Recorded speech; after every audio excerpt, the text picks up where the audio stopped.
السلام علیکم ورحمۃ اللہ وبرکاتہ۔ بسم اللہ الرحمن الرحیم۔ نبی کریم صلی اللہ علیہ وسلم کے سیرت کے حوالے سے صلی اللہ علیہ وسلم کے خاندان کے بارے میں جان رہے ہیں۔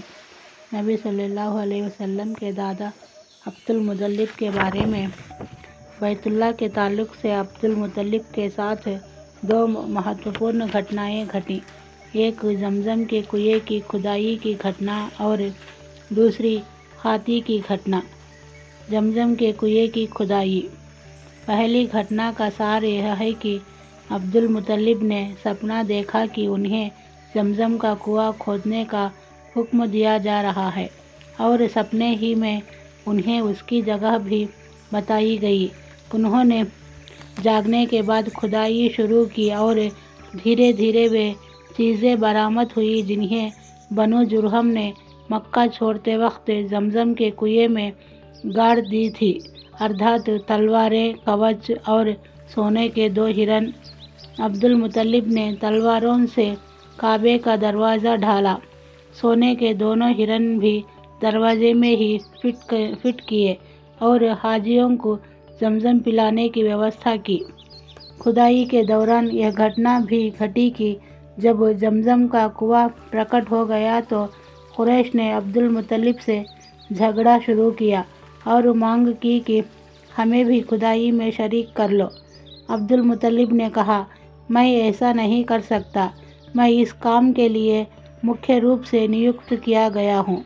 لیکن قریش کے لوگ نہ مانے، یہاں تک کہ فیصلے کے لیے بنو سعد کی کاہنہ اور عورت کے پاس جانا طے ہوا اور لوگ مکہ سے روانہ بھی ہو گئے، لیکن راستے میں پانی ختم ہو گیا۔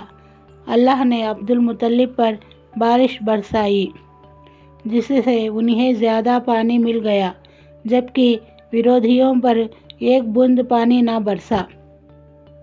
وہ سمجھ گئے کہ زمزم کا کام قدرت کی اور سے عبد المطلب کے ساتھ مکھیہ ہے، اس لیے راستے ہی سے واپس پلٹ آئے۔ یہی موقع تھا جب عبد المطلب نے منت مانی کہ اگر اللہ نے انہیں 10 لڑکے دیے اور وہ سب کے سب اس عمر کو پہنچے کہ ان کا بچاؤ کر سکے تو وہ ایک لڑکے کو کعبے کے پاس قربان کر دیں گے۔ ہاتھی کی گھٹنا۔ فیل کی گھٹنا۔ دوسری گھٹنا کا سار یہ ہے کہ ابرہہ صباح حبشی نے، جو نجاشی بادشاہ حبش کی اور سے یمن کا گورنر جنرل تھا، جب دیکھا کہ عرب خانہ کعبہ کا حج کرتے ہیں تو صنعاء میں ایک بہت بڑا چرچ بنوایا اور چاہا کہ عرب کا حج اسی کی اور پھیر دے۔ مگر جب اس کی خبر بنو کنانہ کے ایک ویکتی کو ہوئی تو اس نے رات کے وقت چرچ میں گھس کر اس کے قبلے پر پاخانہ پوت دیا۔ ابرہہ کو پتہ چلا تو بہت بگڑا اور 60,000 کی ایک بھاری سینا لے کر کعبہ کو ڈھانے کے لیے نکل پڑا۔ اس نے اپنے لیے ایک زبردست ہاتھی بھی چنا۔ سینا میں کل 9 یا 13 ہاتھی تھے۔ ابرہہ یمن سے دھاوا بولتا ہوا مکمس پہنچا اور وہاں اپنی سینا کو تربیت دے کر اور ہاتھی کو تیار کر کے مکے میں داخلے کے لیے چل پڑا۔ جب مزدلفہ اور مینا کے بیچ محصر کی گھاٹی میں پہنچا تو ہاتھی بیٹھ گیا اور کعبے کی اور بڑھنے کے لیے کسی طرح نہ اٹھا۔ اس کا رخ اتر، دکشن یا پورب کی اور کیا جاتا تو اٹھ کر دوڑنے لگتا، لیکن کعبے کی اور کیا جاتا تو بیٹھ جاتا۔ اسی بیچ اللہ نے چڑیوں کا ایک جھنڈ بھیج دیا جس نے سینا پر ٹھیکری جیسے پتھر گرائے اور اللہ نے اس سے انہیں کھائے ہوئے بھوس کی طرح بنا دیا۔ یہ چڑیا ابابیل جیسی تھی۔ ہر چڑیا کے پاس 3 کنکریاں تھیں، ایک چونچ میں اور 2 پنجوں میں۔ کنکریاں چنے جیسی تھیں۔ مگر جس کسی کو لگ جاتی تھی اس کے انگ کٹنا شروع ہو جاتے تھے اور وہ مر جاتا تھا۔ یہ کنکریاں ہر آدمی کو نہیں لگی تھی، لیکن سینا میں ایسی بھگدڑ مچی کہ ہر ویکتی دوسرے کو روندتا کچلتا گرتا پڑتا بھاگ رہا تھا۔ پھر بھاگنے والے ہر راہ پر گر رہے تھے اور ہر چشمے پر مر رہے تھے۔ ادھر ابرہہ پر اللہ نے ایسی آفت بھیجی کہ اس کی انگلیوں کے پور جھڑ گئے اور سنگا پہنچتے پہنچتے چوزے جیسا ہو گیا۔ پھر اس کا سینہ پھٹ گیا، دل باہر نکل آیا اور وہ مر گیا۔ ابرہہ کے اس حملے کے موقع پر مکہ کے نواسی جان کے ڈر سے گھاٹیوں میں بکھر گئے تھے اور پہاڑ کی چوٹیوں پر جا چھپے تھے۔ جب سینا پر عذاب آ گیا تو اطمینان سے اپنے گھروں کو پلٹ آئے۔ یہ گھٹنا ادھکانش وشیشجنوں کے انوسار نبی صلی اللہ علیہ وسلم کی پیدائش سے صرف 50 یا 55 دن پہلے محرم مہینے میں گھٹی تھی۔ اس لیے یہ سن 571 عیسوی کی فروری کے آخر یا مارچ کے شروع کی گھٹنا ہے۔ سچ تو یہ ہے کہ یہ ایک آرمبھک نشانی تھی جو اللہ نے اپنے نبی اور اپنے کعبہ کے لیے ظاہر فرمائی تھی، کیونکہ آپ بیت المقدس کو دیکھیے کہ اپنے یگ میں مسلمانوں کا قبلہ تھا اور وہاں کے رہنے والے مسلمان تھے۔ ان کے باوجود اس پر اللہ کے دشمن ارتھات مشرکوں کا قبضہ ہو گیا تھا، جیسا کہ بخت نصر کے حملے اور روم والوں کے قبضے سے ظاہر ہے۔ لیکن ان کے بالکل الٹ کعبے پر عیسائیوں کو قبضہ نہ مل سکا، حالانکہ اس وقت یہی مسلمان تھے اور کعبے کے رہنے والے مشرک تھے۔ پھر یہ گھٹنا ایسی پرستھتیوں میں گھٹت ہوئی کہ اس کی خبر اس وقت کے سبھی جگت کے ادھکانش شیتروں ارتھات روم اور فارس میں ترنت پہنچ گئی، کیونکہ حبشہ کا رومیوں سے بڑا گہرا تعلق تھا اور دوسری اور فارسیوں کی نظر رومیوں پر برابر رہتی تھی اور وہ رومیوں اور ان کے متروں کے ساتھ ہونے والی گھٹناؤں کا برابر جائزہ لیتے رہتے تھے۔ یہی وجہ ہے کہ اس گھٹنا کے بعد فارس والوں نے یمن پر بڑی تیزی سے قبضہ کر لیا۔